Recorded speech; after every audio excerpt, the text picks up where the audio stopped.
Idol, Gandang tanghali nga pala sa inyo lahat dyan. Si Jack nagwe-welding. Oh. So, panibagong project na naman namin to. Si Jack. Oh. Ano. Mausay natin welder yan si Jack mga idol. Idol. So, idol, magandang tanghali sa inyo lahat, idol. Ayan o. Ayan o, tingnan nyo. Ayan. Alam mo mga idol, ang ginagawa namin dito ay binububungan namin ng bakal. Ayan o, naglalagay kami ng mga bakal, mga tubular, idol. Ayan, idol. So itong puno, idol, ng mangga, iwasan lang namin ito. Ayan o, naglagay na kami kanina rito. Ayan o. Ayan o. Ayan o.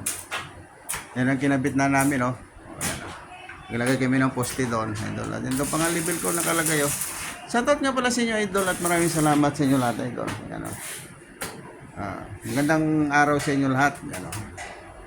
Yan, si Jack, oh. I-welding na. Mausay na natin welding si Jack dito. Ito, idol, oh. Tignan mo. Dalawa lang kami gumagawa rito. Ayan, oh. So, hanggang dito na lang ito. God bless at maraming salamat sa inyo lahat. Kasi doon ng works. Huwag kalimutan, i-follow yung kanyang Facebook tsaka yung kanyang YouTube. Subscribe nyo na rin, idol.